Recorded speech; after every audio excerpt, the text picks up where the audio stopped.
Hello बच्चों, I hope कि आपको ये कोऑर्डिनेशन कंपाउंड का लेक्चर समझ में आ रहा होगा। अगर कहीं आपको नहीं समझ में आता है, कोई भी टर्म्स ऐसा है जो नहीं समझ में आ रहा है आपको, तो आप वीडियो को रीप्ले करके फिर से देखिए, ध्यान से लेक्चर को सुनने की कोशिश करिए। और उसके बाद भी अगर आपको नहीं समझ में आता है तो फिर आप अपनी जो भी क्वेरी है उसको क्वेश्चन के फॉर्म में लिख करके मुझे मैसेज कर दीजिए, फिर मैं आपको रिप्लाई कर दूँगी। पिछले वीडियो में हम लोगों ने कोऑर्डिनेशन कंपाउंड्स के आईयूपीएसी नॉमेनक्लेचर को पढ़ा था। अगर आप लोगों ने उसको ध्यान से पढ़ा होगा, अच्छे से लेक्चर को सुना होगा, तो अब आप बहुत ही इजीली आईयूपीएसी नॉमेनक्लेचर कर सकते हैं। किसी भी कोऑर्डिनेशन कंपाउंड की आईयूपीएसी नेमिंग कर सकते हैं। और ये बहुत ही इम्पॉर्टेंट टॉपिक भी है कोऑर्डिनेशन कंपाउंड का। इससे क्वेश्चन ज़रूर ही पूछा जाता है। आईयूपीएसी नॉमेनक्लेचर से एक और तरह का क्वेश्चन पूछा जाता है। इसमें आपको आईयूपीएसी नेम दिया रहता है और उस आईयूपीएसी नेम को देख करके, उसको फॉलो करके आपको कॉम्प्लेक्स कंपाउंड का फॉर्मूला लिखना रहता है। फर्स्ट एग्जाम्पल लेते हैं। यहाँ दिया है पोटेशियम हेक्सासाइनोफेरेट स्मॉल ब्रैकेट में 3। अब हमें इसके कॉम्प्लेक्स कंपाउंड का फॉर्मूला लिखना है। तो सबसे पहले आईयूपीएसी नॉमेनक्लेचर का फर्स्ट रूल याद करिए। उसमें क्या था? फर्स्ट रूल के अकॉर्डिंग सबसे पहले जब भी हम नेमिंग करते हैं तो नेमिंग करने के टाइम पर सबसे पहले केटायन को लिखते हैं। Cation means positively charged species को लिखते हैं। फिर हम एनायंस को लिखते हैं। Anions means negatively charged species को लिखते हैं। इसका मतलब पोटेशियम पहले लिखा है। इसका मीन्स ये है कि पोटेशियम जो है यहाँ पर केटायन है, जिसको कि हम पहले लिखेंगे, इसलिए यहाँ पर पहले पोटेशियम लिखा हुआ है। और ये जो पूरा हेक्सासाइनोफेरेट है, ये पूरा का पूरा कॉम्प्लेक्स आयन है। अब इसमें भी हम देखेंगे कि ये जो फेरेट है, फेरेट क्या रिप्रेजेंट करता है कि इस कॉम्प्लेक्स आयन में आयरन प्रेजेंट है। फेरेट यही रिप्रेजेंट करता है कि इस पूरे कॉम्प्लेक्स आयन में आयरन प्रेजेंट है। और आयरन के साथ में क्या लिखा है? हेक्सासाइनो मीन्स आयरन जो सेंट्रल मेटल आयन है उसके साथ में 6 साइनाइड लिगेंड्स अटैच हैं। ये जो 6 साइनाइड लिगेंड्स अटैच हैं, हर साइनाइड लिगेंड -1 चार्ज को कैरी करता है। तो टोटल चार्ज कितना हो गया? टोटल नेगेटिव चार्ज इसमें कितना हुआ? -6।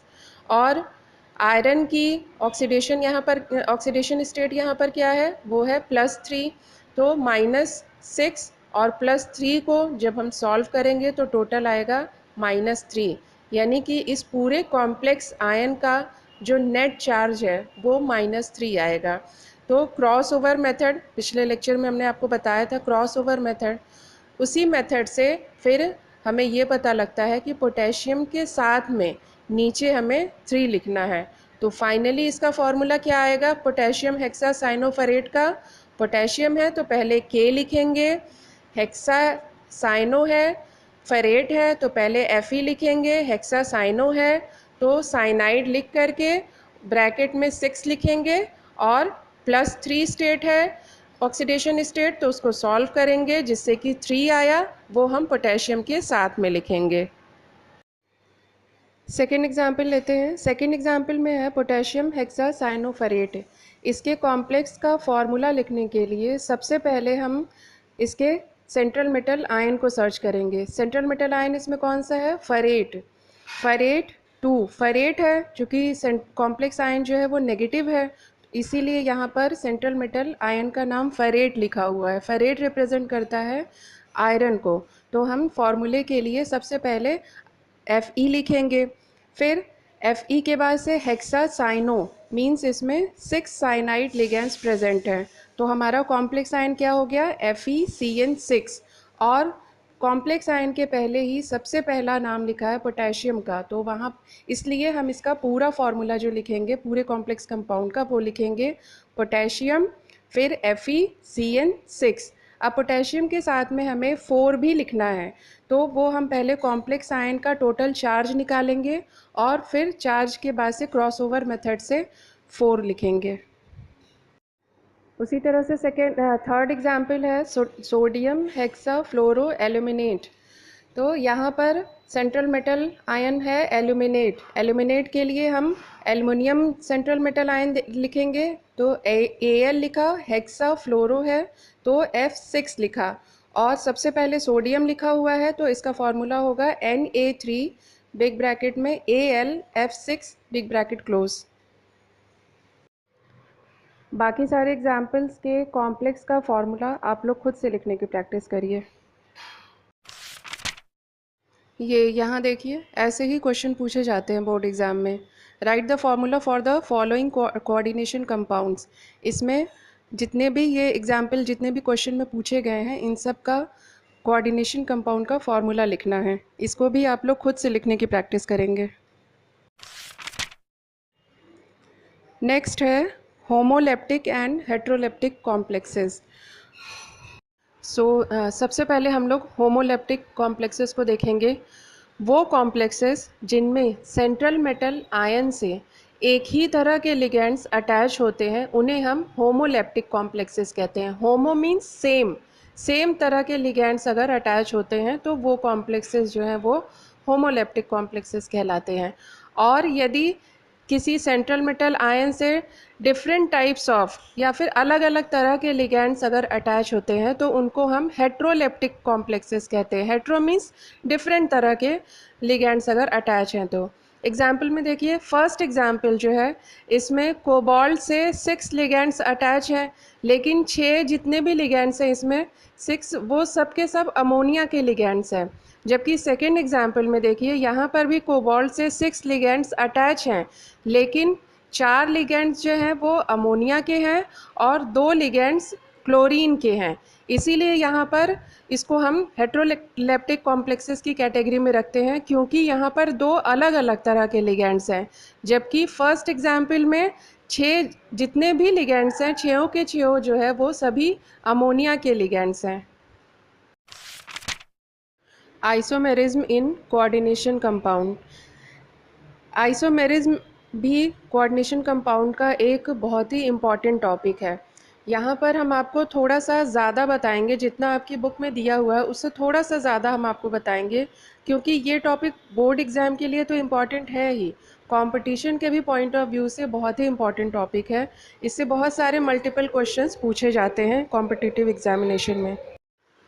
आइसोमेरिज्म आप लोग हाई स्कूल से ही पढ़ते आ रहे हैं, और हाई स्कूल में आपने पढ़ा होगा कि आइसोमेरिज्म वो होती है जब कंपाउंड्स का फॉर्मूला तो सेम होता है लेकिन उनका स्ट्रक्चर डिफरेंट होता है।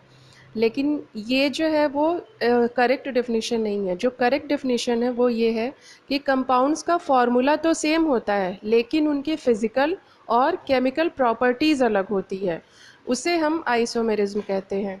आइसोमेरिज्म 2 तरह की होती है, स्ट्रक्चरल आइसोमेरिज्म और स्टीरियो आइसोमेरिज्म। स्ट्रक्चरल आइसोमेरिज्म में कंपाउंड्स के मॉलिक्यूलर फार्मूला तो सेम होते हैं, लेकिन जब हम कंपाउंड का स्ट्रक्चर अपनी कॉपी के पेपर पे ड्रॉ करते हैं तब हमें दिखता है कि उसके स्ट्रक्चर जो है वो डिफरेंट हैं। और जबकि स्टीरियो आइसोमेरिज्म में क्या होता है, स्टीरियो आइसोमेरिज्म में भी कंपाउंड्स का फार्मूला सेम रहेगा, लेकिन जब हम उन कंपाउंड्स को पेपर पर से उठाकर अपने सामने टेबल पर रख करके देखते हैं तब हम देखते हैं कि उनमें ग्रुप्स का spatial orientation means 3D space में। मीन्स पहले क्या था, हम कंपाउंड का स्ट्रक्चर कॉपी पे ड्रॉ करते थे, लेकिन स्टीरियो आइसोमेरिज्म देखने के लिए हमें कंपाउंड को उठा करके अपने सामने टेबल पर रखना होगा। जब हम उसको टेबल पर रखेंगे तब हमें कंपाउंड का 3D स्ट्रक्चर दिखेगा। तो जो ग्रुप्स उसमें अरेंज होते हैं उसको हम बोलते हैं स्पैटियल ओरिएंटेशन। कंपाउंड का स्पैटियल ओरिएंटेशन मीन्स उसके लिगेंड किस किस डायरेक्शन में जुड़े हुए हैं। तो स्टीरियो आइसोमेरिज्म में क्या होता है कि कंपाउंड का फॉर्मूला तो सेम रहता है लेकिन उनके ग्रुप्स का स्पैटियल ओरिएंटेशन डिफरेंट होता है। कोऑर्डिनेशन कंपाउंड्स 4 तरह की स्ट्रक्चरल आइसोमेरिज्म को शो करते हैं। पहली है आयोनाइजेशन आइसोमेरिज्म, फिर है हाइड्रेशन आइसोमेरिज्म, नेक्स्ट है लिंकेज आइसोमेरिज्म और कोऑर्डिनेशन आइसोमेरिज्म। वही कोऑर्डिनेशन कंपाउंड दो तरह की स्टीरियो आइसोमेरिज्म को भी शो करते हैं। फर्स्ट है ज्योमेट्रिकल आइसोमेरिज्म और सेकंड है ऑप्टिकल आइसोमेरिज्म। तो हम लोग सबसे पहले लेंगे स्ट्रक्चरल आइसोमेरिज्म को और उसमें सबसे पहले पढ़ेंगे आयोनाइजेशन आइसोमेरिज्म। आयोनाइजेशन आइसोमेरिज्म में कंपाउंड्स के ग्रुप्स की पोजीशन कोऑर्डिनेशन स्फीयर के अंदर और बाहर डिफरेंट होती है। इसी वजह से जब इन आइसोमर्स को हम वाटर में डिज़ोल्व करते हैं और इनका सॉल्यूशन बनाते हैं तब हमें डिफरेंट आयंस मिलते हैं। अब एग्जाम्पल में देखिए, कोबाल्ट का यहाँ पर एक कॉम्प्लेक्स कंपाउंड लिया हुआ है और इसी का दूसरा एक आइसोमर है। तो फर्स्ट एग्जाम्पल में जो फर्स्ट कंपाउंड है वो कोबाल्ट के साथ में इसमें कोऑर्डिनेशन स्फीयर के अंदर ब्रोमाइड प्रेजेंट है और जबकि कोऑर्डिनेशन स्फीयर के बाहर सल्फेट प्रेजेंट है। जबकि इसी के आइसोमर में जो ये सल्फेट है जो कि पहले कंपाउंड में कोऑर्डिनेशन स्फीयर के बाहर था वो अब कोऑर्डिनेशन स्फीयर के अंदर है और ब्रोमाइड कोऑर्डिनेशन स्फीयर के बाहर है। जब इन दो आइसोमर्स को हम इसका सॉल्यूशन बनाएंगे तब हमें एक पहले वाले में सल्फेट आयन मिलेगा, सल्फेट नेगेटिव आयन हमको मिलेगा, और जबकि दूसरे वाले में हमें ब्रोमाइड नेगेटिव आयन मिलेगा। दोनों आइसोमर्स के केमिकल फार्मूला तो सेम है लेकिन इनकी फ़िज़िकल और केमिकल प्रॉपर्टीज़ अलग होती हैं। फ़िज़िकल प्रॉपर्टी पहले हम देखते हैं कैसे अलग होती है। जो पहला कॉम्प्लेक्स कंपाउंड जिसमें कि सल्फेट आयन कोऑर्डिनेशन स्फीयर के बाहर है उसका फ़िज़िकल अपीयरेंस कैसा होता है, वो देखने में थोड़ा सा रेडिश वॉयलेट कलर का दिखता है। जबकि जिसमें ब्रोमाइड है कोऑर्डिनेशन स्फीयर के बाहर और जो सल्फेट था वो अब कोऑर्डिनेशन स्फीयर के अंदर है, तो इसका फिजिकल अपीयरेंस मींस ये दिखने में प्योर रेड कलर का होता है।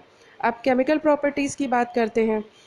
जिस कंपाउंड में सल्फेट आयन कोऑर्डिनेशन स्फीयर के बाहर है वो बेरियम क्लोराइड के साथ में प्रेसिपिटेशन करता है। क्यों बेरियम क्लोराइड के साथ में प्रेसिपिटेशन करता है? क्योंकि जब इसका सॉल्यूशन बनाया जाता है तो हमें सल्फेट आयन मिलता है और यही सल्फेट आयन बेरियम क्लोराइड के बेरियम आयन के साथ में मिल करके बेरियम सल्फेट का प्रेसिपिटेट हमें देता है। सेकेंड कॉम्प्लेक्स कंपाउंड को देखिए जिसमें कि सल्फेट आयन कोऑर्डिनेशन स्फीयर के अंदर है और ब्रोमाइड कोऑर्डिनेशन स्फीयर के बाहर है। जब इसका सॉल्यूशन हम बनाते हैं तो हमें ब्रोमाइड आयन मिलता है जो कि सिल्वर नाइट्रेट के साथ में प्रेसिपिटेशन देता है। सिल्वर नाइट्रेट का जो सिल्वर आयन है वो ब्रोमाइड आयन के साथ मिलकर के सिल्वर ब्रोमाइड का प्रेसिपिटेट हमें देता है। तो हमें लगता है कि अब आपको समझ में आ गया होगा कि कैसे केमिकल फार्मूला सेम होते हुए भी कंपाउंड्स के केमिकल प्रॉपर्टीज़ और फिज़िकल प्रॉपर्टीज़ डिफरेंट होती है, सिर्फ उनके ग्रुप्स के कारण और ग्रुप्स की पोजीशन के कारण। कभी ग्रुप्स जो हैं वो कोऑर्डिनेशन स्फीयर के अंदर रहते हैं और सेम दूसरे ही कंपाउंड में वही ग्रुप्स कोऑर्डिनेशन स्फीयर के या तो अंदर रहेंगे या फिर बाहर रहेंगे। इसमें भी दोनों ही कोबाल्ट के ही कॉम्प्लेक्स कंपाउंड्स हैं और दोनों में ही आयोनाइजेशन आइसोमेरिज्म शो होगी। इसे हम कैसे पता करेंगे? क्योंकि पहले में देखिए नाइट्रो ग्रुप जो है वो कोऑर्डिनेशन स्फीयर के बाहर है और दूसरे में नाइट्रो ग्रुप कोऑर्डिनेशन स्फीयर के अंदर है। और पहले वाले में दो क्लोराइड ग्रुप प्रेजेंट हैं जबकि दूसरे वाले में कोऑर्डिनेशन स्फीयर के अंदर एक क्लोराइड ग्रुप प्रेजेंट है और जबकि दूसरा क्लोराइड जो है वो कोऑर्डिनेशन स्फीयर के बाहर आ गया है। राइट साइड में एग्जाम्पल देखिए, एक एग्जाम्पल दिया हुआ है, ये भी कोबाल्ट का ही एक कॉम्प्लेक्स कंपाउंड है। इसमें देखिए इसके दो आइसोमर्स यहाँ पर लिखे हुए हैं। पहले आइसोमर में ब्रोमाइड जो कि ग्रीन कलर से दिया हुआ है, जब ये कोऑर्डिनेशन स्फीयर के बाहर आ जाता है और क्लोराइड जो कि ब्लू कलर का दिया हुआ है ये कोऑर्डिनेशन स्फीयर के अंदर आ जाता है तो दूसरा आइसोमर बन जाता है। और ये दोनों ही आइसोमर्स के केमिकल फार्मूला सेम होंगे लेकिन इनकी फ़िज़िकल और केमिकल प्रॉपर्टीज़ डिफरेंट होगी। अब हमें लगता है कि आप समझ गए होंगे कि अगर आपको कोई भी एग्जाम्पल दे दिया जाए तो आप उन एग्जाम्पल में से आयोनाइजेशन आइसोमर्स को सॉर्ट आउट कर लेंगे। Hydration isomerism. इस आइसोमेरिज्म को पढ़ने के लिए हमें मेनली इसमें वाटर मॉलिक्यूल को ही फोकस करना है। इसमें जो कंपाउंड्स होते हैं, जो भी कॉम्प्लेक्स कंपाउंड्स होते हैं, इनके केमिकल फार्मूला तो सेम होते हैं, लेकिन जब हम उसे लिखते हैं, उसका कॉम्प्लेक्स कंपाउंड का फार्मूला लिखते हैं, तब हम देखते हैं कि इसमें वाटर मॉलिक्यूल किसी कंपाउंड में कोऑर्डिनेशन स्फीयर के अंदर वाटर मॉलिक्यूल रहते हैं और किसी कॉम्प्लेक्स कंपाउंड में कोऑर्डिनेशन स्फीयर के बाहर होते हैं वाटर मॉलिक्यूल। जैसे कि यहाँ एग्जांपल में देखिए, क्रोमियम के 3 आइसोमर्स यहाँ पर दिए हुए हैं। क्रोमियम के कंपाउंड के 3 आइसोमर्स यहाँ पर दिए हुए हैं। पहले आइसोमर में देखिए, जो फर्स्ट है जिसका कि violet colour, physical property violet colour है इसका, तो इसमें क्या होता है कि इसके कोऑर्डिनेशन स्फीयर के अंदर 6 वाटर के मॉलिक्यूल हैं। मींस कोऑर्डिनेशन स्फीयर के बाहर एक भी वाटर का मॉलिक्यूल यहाँ पर नहीं है। जब इस कंपाउंड की हम केमिकल प्रॉपर्टी को देखते हैं और इसको ट्रीट करते हैं सल्फ्यूरिक एसिड के साथ में, तो ये हमें कोई भी वाटर का मॉलिक्यूल नहीं देता है। मींस इस कंपाउंड का हाइड्रेशन नहीं होता है। सिमिलरली अगर हम सेकेंड कॉम्प्लेक्स कंपाउंड को देखें, तो इसमें कोऑर्डिनेशन स्फीयर के अंदर 5 वाटर के मॉलिक्यूल हैं, 5 एक्वा लिगेंड्स हैं और एक वाटर का मॉलिक्यूल कोऑर्डिनेशन स्फीयर के बाहर है। तो जब इसको सल्फ्यूरिक एसिड के साथ ट्रीट किया जाता है, तो ये हमें एक वाटर का मॉलिक्यूल देता है, मतलब कि इसका हाइड्रेशन इस कंपाउंड का हो जाता है, जो कि पहले वाले में नहीं हो रहा था। और इसकी फ़िज़िकल प्रॉपर्टी है, ये ग्रीन कलर का दिखता है। मींस कि फ़िज़िकल प्रॉपर्टी भी चेंज हो रही है और केमिकल प्रॉपर्टीज़ भी चेंज हो रही हैं। चलिए अब इसी क्रोमियम के तीसरे कंपाउंड को हम देखते हैं। इसमें कोऑर्डिनेशन स्फीयर के अंदर 4 एक्वा लिगेंड्स हैं, मींस कि 4 वाटर के लिगेंड्स हैं, और जबकि जो 2 बचे हुए वाटर के मॉलिक्यूल थे वो कोऑर्डिनेशन स्फीयर के बाहर थे। तो चूंकि ये बाहर है, तो जब इसका हाइड्रेशन, जब इसकी केमिकल प्रॉपर्टी को चेक किया जाएगा और इसको सल्फ्यूरिक एसिड के साथ रिएक्ट कराया जाएगा, तो ये 2 वाटर के मॉलिक्यूल देंगे। तो इसकी केमिकल प्रॉपर्टी फिर क्या हमको दिख रही है कि ये केमिकल प्रॉपर्टी चेंज हो रही है। देखिए, तीनों क्रोमियम के कॉम्प्लेक्सेस में 6 वाटर के मॉलिक्यूल हैं, लेकिन क्या हो रहा है कि ये 6 वाटर के मॉलिक्यूल्स की पोजीशन चेंज होती जा रही है। कभी कोऑर्डिनेशन स्फीयर के अंदर है सारे वाटर मॉलिक्यूल और कभी कोऑर्डिनेशन स्फीयर के बाहर हैं। जब ये कोऑर्डिनेशन स्फीयर के बाहर रहेंगे, तभी ही ये इन कंपाउंड्स का हाइड्रेशन हो पाएगा। इसीलिए हम इन कंपाउंड्स में हमें हाइड्रेशन आइसोमेरिज्म देखने को मिलती है।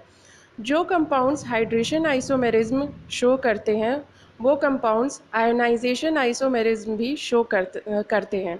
ऐसा नहीं है कि कोई कॉम्प्लेक्स कंपाउंड है तो वो केवल एक ही तरह की आइसोमेरिज्म को शो करेगा, वो एक से ज़्यादा भी आइसोमेरिज्म को शो कर सकता है। सेकेंड एग्जाम्पल में देखिए, इसमें कोबाल्ट का एक कॉम्प्लेक्स लिया हुआ है। इसमें क्या है कि कोऑर्डिनेशन स्फीयर के अंदर है वाटर का मॉलिक्यूल, और जबकि जो इसका दूसरा आइसोमर है उसमें जो वाटर मॉलिक्यूल है वो कोऑर्डिनेशन स्फीयर के बाहर है। तो जब पहले वाले का हम हाइड्रेशन करेंगे तो उसमें हमें कोई भी वाटर का मॉलिक्यूल नहीं मिलेगा, जबकि जो दूसरा है कॉम्प्लेक्स, उसमें हमें उसको जब हम ट्रीट कराएंगे वाटर के साथ में, सल्फ्यूरिक एसिड के साथ में, तब हमें इसमें वाटर का मॉलिक्यूल मिलेगा। मींस इसका हाइड्रेशन होगा। कोऑर्डिनेशन आइसोमेरिज्म, इसमें 2 एक जैसे केमिकल फार्मूला वाले कंपाउंड, कॉम्प्लेक्स कंपाउंड्स के बीच में लिगेंड्स जो हैं वो आपस में इंटरचेंज हो जाते हैं। इंटरचेंज होने के कारण ही उन्हें हम कोऑर्डिनेशन आइसोमर्स कहते हैं। जैसे इसको हम यहाँ एग्जाम्पल में देखेंगे, 2 कॉम्प्लेक्स कंपाउंड्स दिए हुए हैं।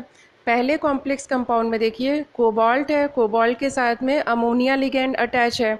अमोनिया के साथ में ही कोऑर्डिनेशन स्फीयर के अंदर क्लोराइड है और कोऑर्डिनेशन स्फीयर के बाहर ब्रोमाइड है। जबकि दूसरे कंपाउंड में कोबाल्ट का जो पूरा कोऑर्डिनेशन स्फीयर है उसके अंदर ब्रोमाइड है और क्लोराइड जो है वो कोऑर्डिनेशन स्फीयर के बाहर है। अब चूंकि दोनों का केमिकल फार्मूला तो सेम होगा, लेकिन इनकी क्या होगी, फिजिकल और केमिकल प्रॉपर्टीज़ डिफरेंट होगी। तो यहाँ पर हम इसकी केमिकल प्रॉपर्टी को देखेंगे। पहले कंपाउंड को जब हम इसका सॉल्यूशन बनाते हैं तो चूंकि इसमें ब्रोमाइड कोऑर्डिनेशन स्फीयर के बाहर है तो ये अपने सॉल्यूशन में हमें ब्रोमाइड आयन देगा। और दूसरा वाला जो कॉम्प्लेक्स है ये इसमें क्लोराइड जो है वो कोऑर्डिनेशन स्फीयर के बाहर है तो ये अपने सॉल्यूशन में क्लोराइड आयन देगा। तो सिंपली हम ऐसे कह सकते हैं कि कोऑर्डिनेशन आइसोमर्स वो आइसोमर्स होते हैं जिनमें कि composition of complex ion vary करता है। मींस कि जो कॉम्प्लेक्स आयन है वो जिन जिन लिगेंड से बना है बस वही आपस में वैरी करता है, वही आपस में थोड़ा सा चेंज होते हैं। लिंकेज आइसोमर्स, ये बहुत ही सिंपल आइसोमेरिज्म है। लिंकेज आइसोमेरिज्म उन कंपाउंड्स में होती है जिनमें कि एम्बीडेंटेट लिगेंड्स पाए जाते हैं। एम्बीडेंटेट लिगेंड्स अभी आप लोगों ने देखा था। एम्बीडेंटेट लिगेंड्स क्या होते हैं? जिनमें कि दो एटम्स होते हैं जो कि सेंट्रल मेटल आयन के साथ में अटैच हो सकते हैं, कोऑर्डिनेट बॉन्डिंग कर सकते हैं। एक बार में इसका एक एटम सेंट्रल मेटल एटम के साथ में बॉन्डिंग करता है और दूसरे कंपाउंड में दूसरा एटम सेंट्रल मेटल एटम के साथ में, सेंट्रल मेटल आयन के साथ में कोऑर्डिनेट बॉन्डिंग करता है। अब यहाँ पर एग्जाम्पल देखिए, ध्यान से समझने की कोशिश करिएगा। कोबाल्ट के दो कॉम्प्लेक्स कंपाउंड्स लिए हुए हैं, दोनों में ही नाइट्रो जो कि एक एम्बीडेंटेट लिगेंड है। एक में नाइट्रो का जो ऑक्सीजन है वो कोबाल्ट के साथ में बॉन्डिंग कर रहा है और दूसरे कंपाउंड में नाइट्रो का जो नाइट्रोजन है वो कोबाल्ट के साथ में कोऑर्डिनेट बॉन्डिंग कर रहा है। इसीलिए दोनों ही कॉम्प्लेक्स कंपाउंड अलग हो जाते हैं और दोनों की फिज़िकल प्रॉपर्टी भी अलग हो जाती है। यहाँ इमेज में देखिए, इमेज में एक कॉम्प्लेक्स कंपाउंड का कलर दूसरा है और दूसरे कॉम्प्लेक्स कंपाउंड का कलर थोड़ा सा उससे डार्क है। तभी हम कहते हैं ना कि केमिकल फार्मूला तो सेम होगा लेकिन उसकी फ़िज़िकल और केमिकल प्रॉपर्टी डिफरेंट हो जाएगी। फ़िज़िकल प्रॉपर्टी यहाँ पर आपको सामने ही दिख रही है। यहाँ ये क्वेश्चन हमने आप लोगों के लिए दिया है, इसे आप लोग सॉल्व करिएगा और इसका आंसर हमें बताइएगा। नेक्स्ट है स्टीरियो आइसोमेरिज्म। अभी तक हम लोग स्ट्रक्चरल आइसोमेरिज्म को पढ़ रहे थे। उसमें क्या था? मॉलिक्यूलर फार्मूला तो सेम होता है कंपाउंड्स का, लेकिन उनका जो स्ट्रक्चर होता है, स्ट्रक्चरल फार्मूला, वो डिफरेंट होता है। लेकिन स्टीरियो आइसोमेरिज्म में क्या होता है? यहाँ पर दो कंपाउंड्स के मॉलिक्यूलर फार्मूला भी सेम होते हैं और उनका जो स्ट्रक्चरल फार्मूला होता है वो भी सेम होता है। बस फिर दोनों में डिफरेंस क्या होता है? दोनों में डिफरेंस ये होता है कि जब दोनों कंपाउंड्स को हम उठा करके टेबल पर रखते हैं, मींस कि 3D स्पेस में रखते हैं, तब हम देखते हैं कि उनके मॉलिक्यूलर फार्मूला तो सेम थे ही, स्ट्रक्चरल फार्मूला भी सेम थे, लेकिन 3D स्पेस में जब हम उसको रखते हैं तब हम ये देखते हैं कि उनके ग्रुप्स का जो ओरिएंटेशन है, ओरिएंटेशन मींस उनके ग्रुप्स जो हैं वो किस डायरेक्शन में प्रेजेंट हैं। तो यही हमें स्टीरियो आइसोमेरिज्म में पढ़नी है। स्टीरियो आइसोमेरिज्म भी अभी जैसे कि आपने फ्लो चार्ट में पीछे देखा था, ये भी दो तरह की होती है। एक होती है ज्योमेट्रिकल आइसोमेरिज्म और दूसरी होती है ऑप्टिकल आइसोमेरिज्म। तो पहले हम लोग लेंगे ज्योमेट्रिकल आइसोमेरिज्म को। ज्योमेट्रिकल आइसोमेरिज्म में हम लोगों को तीन तरह के शेप्स को पढ़ना है। पहला है स्क्वायर प्लेनर, दूसरा है टेट्राहेड्रल और तीसरा है ऑक्टाहेड्रल।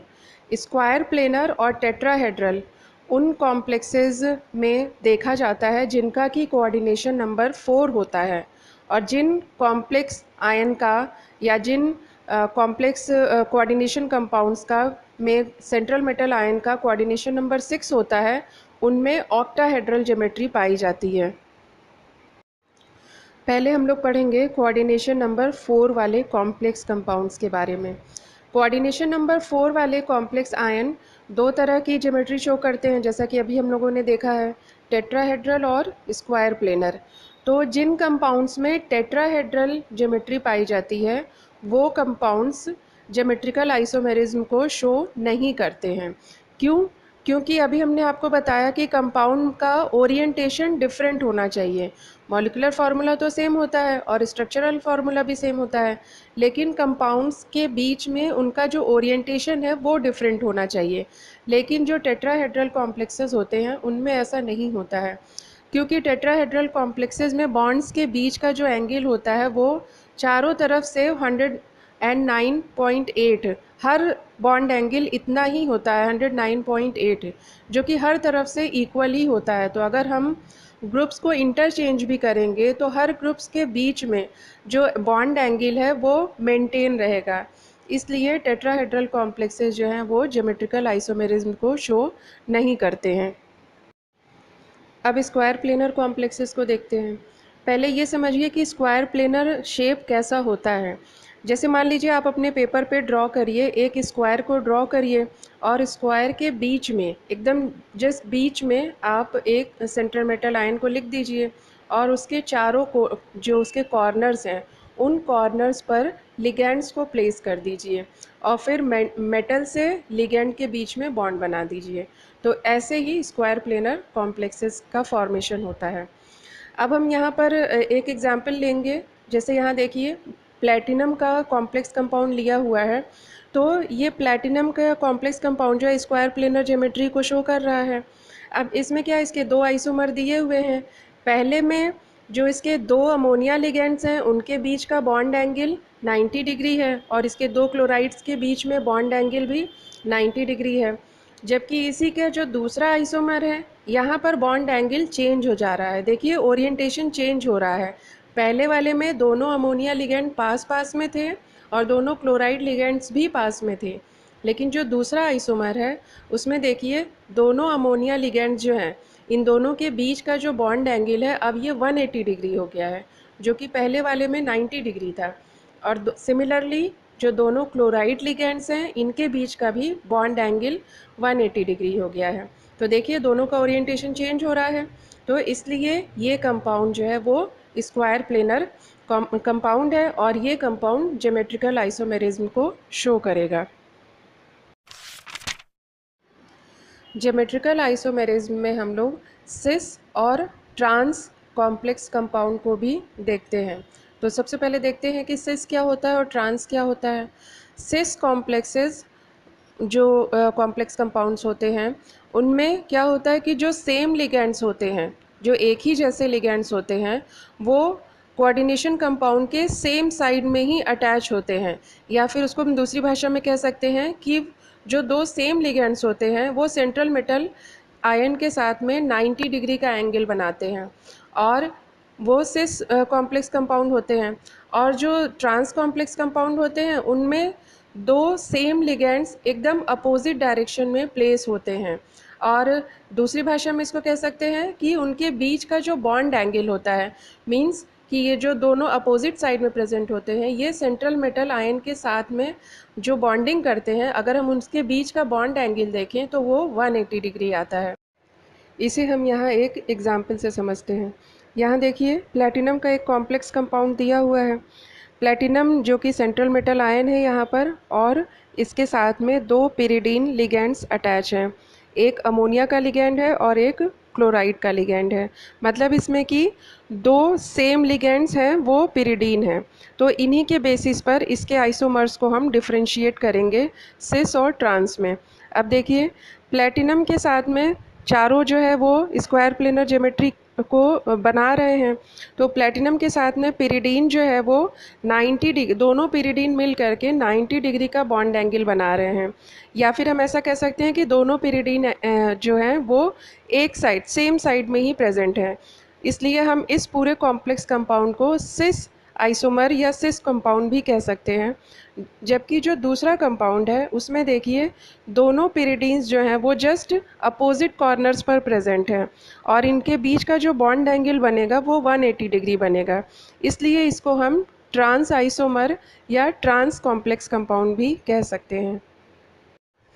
जो अगला केस है स्क्वायर प्लेनर कंपाउंड्स का, उनमें सेंट्रल मेटल आयन से चार जो लिगेंड्स अटैच होते हैं वो चारों के चारों डिफरेंट होते हैं। तो इस तरह के कंपाउंड्स के 3 आइसोमर्स हम लिख सकते हैं। उसको लिखने का तरीका क्या है कि किसी भी एक लिगेंड की पोजीशन को हमें फिक्स कर देना है और उसके साथ में उसके रिस्पेक्ट में बाकी के जो लिगेंड्स हैं उनकी पोजीशन को हमको चेंज करते हुए जाना है। तो जब हम उस मेथड को फॉलो करेंगे तो हमें 3 आइसोमर्स मिल जाते हैं। अब देखिए जैसे एग्जाम्पल में क्या है कि प्लैटिनम के साथ में 4 डिफरेंट लिगेंड्स अटैच हैं। तो यहाँ पर हमने क्या किया है कि पिरिडीन की पोजीशन को फिक्स कर दिया है। तीनों आइसोमर में देखिए पिरिडीन जो कि रेड कलर से लिखा हुआ है PY, वो तीनों आइसोमर्स में उसकी पोजीशन फिक्स है और बाकी के लिगेंड्स की पोजीशन को हम चेंज करते गए हैं। तो इस प्रोसेस को करने से हमको 3 आइसोमर्स इसमें मिल जाते हैं। अब हम एक ऐसा स्क्वायर प्लेनर कंपाउंड देखेंगे जिसमें कि 2 बाइडेंटेट लिगेंड्स प्रेजेंट हैं। इसमें अब हम सिस और ट्रांस कैसे पता करेंगे? जब दोनों बाइडेंटेट लिगेंड्स का ओरिएंटेशन सेम होता है सेंट्रल मेटल आयन के साथ में बॉन्डिंग करने के टाइम, तब वो कॉम्प्लेक्स कंपाउंड सिस कंपाउंड कहलाता है। और जब किसी एक लिगेंड का ओरिएंटेशन चेंज हो जाता है तब वो ट्रांस कंपाउंड कहलाता है। जैसे यहाँ एग्जाम्पल में देखिए, प्लेटिनम के साथ में 2 ग्लाइसिनो लिगेंड्स जुड़े हुए हैं जो कि अगेन एक बाइडेंटेट लिगेंड है। अब देखिए सिस आइसोमर में दोनों लिगेंड्स का ओरिएंटेशन सेम है, जबकि ट्रांस में ध्यान से देखिए ट्रांस आइसोमर में ओरिएंटेशन डिफरेंट हो रहा है। ट्रांस आइसोमर में राइट साइड में देखिए इसका जो नाइट्रोजन है वो अब नीचे आ गया है और ऑक्सीजन जो है वो ऊपर चला गया है। ऑक्टाहेड्रल कॉम्प्लेक्सेस, जिन कंपाउंड्स में कोऑर्डिनेशन नंबर 6 होता है उनमें ऑक्टाहेड्रल ज्योमेट्री पाई जाती है और ऐसे कंपाउंड्स को ऑक्टाहेड्रल कॉम्प्लेक्सेस कहते हैं। जैसे मान लीजिए सेंटर में M एटम रख लीजिए और उससे 6 लिगेंड्स अटैच रहेंगे। इस तरह के जो इस तरह के जो कंपाउंड्स होते हैं उनको हम ऑक्टाहेड्रल कंपाउंड्स कहते हैं। अब आइए हम लोग देखते हैं इसकी ज्योमेट्रिकल आइसोमेरिज्म को। तो जो ऐसे कंपाउंड जिनमें कि सारे 6 लिगेंड जो हैं वो एक जैसे होते हैं, मतलब सिमिलर होते हैं, वो कंपाउंड्स ज्योमेट्रिकल आइसोमेरिज्म को नहीं शो करते हैं। जैसे एग्जांपल देखिए Ma6 जो है वो ज्योमेट्रिकल आइसोमेरिज्म को नहीं शो करेगा क्योंकि इसके सारे लिगेंड्स एक जैसे ही हैं। तो इंटरचेंज अगर हम कर भी दें तो भी दूसरी जगह पे वही लिगेंड आ जाएगा, इसलिए ये ज्योमेट्रिकल आइसोमेरिज्म को शो नहीं करेगा। दूसरा जो केस है वो उसमें है कि अगर इसके 5 लिगेंड्स भी एक जैसे अगर होते हैं तो भी ये ज्योमेट्रिकल आइसोमेरिज्म को नहीं शो करेगा। तो इसका क्या मतलब हुआ कि Ma6 और Ma5B टाइप के जो ऑक्टाहेड्रल कॉम्प्लेक्सेस होंगे वो ज्योमेट्रिकल आइसोमेरिज्म को नहीं शो करेंगे। ऑक्टाहेड्रल कॉम्प्लेक्सेस के वो कंपाउंड्स जिनमें कि कोई भी 4 लिगेंड्स सिमिलर होते हैं और बाकी के 2 लिगेंड्स या तो सिमिलर होते हैं या फिर डिफरेंट होते हैं, ऐसे कंपाउंड्स ज्योमेट्रिकल आइसोमेरिज्म को शो करते हैं और ये ऑक्टाहेड्रल ज्योमेट्री भी शो करते हैं। अब हम देखेंगे कि ऑक्टाहेड्रल ज्योमेट्री होती क्या चीज़ है। ऑक्टाहेड्रल ज्योमेट्री को समझने के लिए आप अपनी कॉपी का एक प्लेन पेपर लीजिए और उसको स्क्वायर शेप में काट लीजिए। इस स्क्वायर का जो सेंटर पॉइंट है उसमें एक होल करिए और उसमें पेंसिल डाल दीजिए। तो क्या होगा, जब आप सिर्फ पेंसिल को पकड़ेंगे तो पेपर उस पेंसिल के चारों तरफ रोटेट कर सकता है। तो ये पूरा जो स्ट्रक्चर आपको दिख रहा होगा, ये स्ट्रक्चर ऑक्टाहेड्रल स्ट्रक्चर होता है। यही geometry octahedral geometry 6 coordination compounds वाले 6 कोऑर्डिनेशन नंबर वाले कंपाउंड्स शो करते हैं। जैसे यहाँ एग्जाम्पल में दिया हुआ है, कोबाल्ट का एक कॉम्प्लेक्स कंपाउंड दिया हुआ है। अब इसमें देखिए 4 इसके अमोनिया लिगेंड्स हैं और 2 क्लोराइड लिगेंड्स हैं। और इसी के दूसरे आइसोमर में देखिए उसमें क्या है, जो 4 अमोनिया लिगेंड्स हैं, पहले वाले में 4 अमोनिया लिगेंड्स स्क्वायर प्लेनर जो था, जो पूरा का पूरा स्क्वायर है, उसके चारों कॉर्नर्स पर अटैच है। लेकिन दूसरे वाले आइसोमर में क्या है कि चारों कॉर्नर्स पे में से 3 कॉर्नर पर अमोनिया तो है, लेकिन एक कॉर्नर पर क्लोराइड आ गया है अमोनिया को रिप्लेस करके, और उस क्लोराइड की पोजीशन पर अमोनिया चला गया है।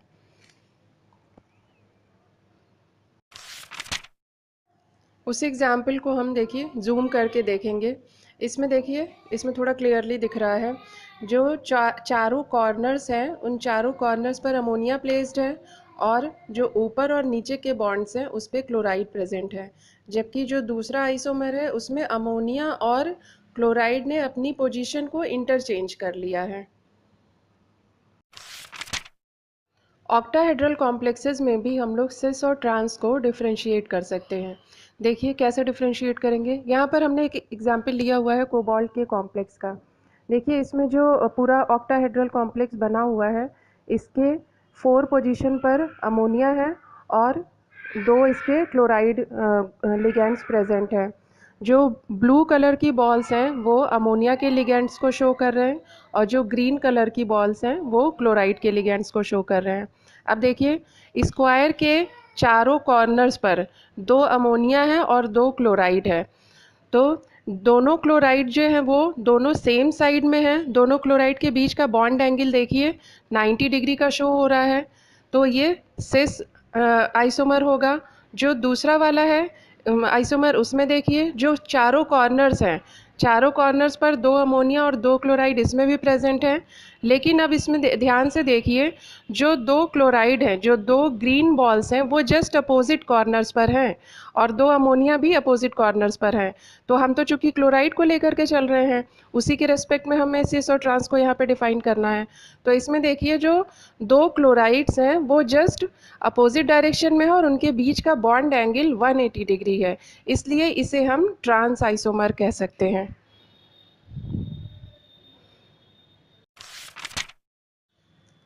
अब हम ऐसे ऑक्टाहेड्रल कॉम्प्लेक्सेस को स्टडी करेंगे जिसमें कि 2 तरह के लिगेंड्स होते हैं और दोनों लिगेंड्स 3-3 प्रेजेंट होते हैं।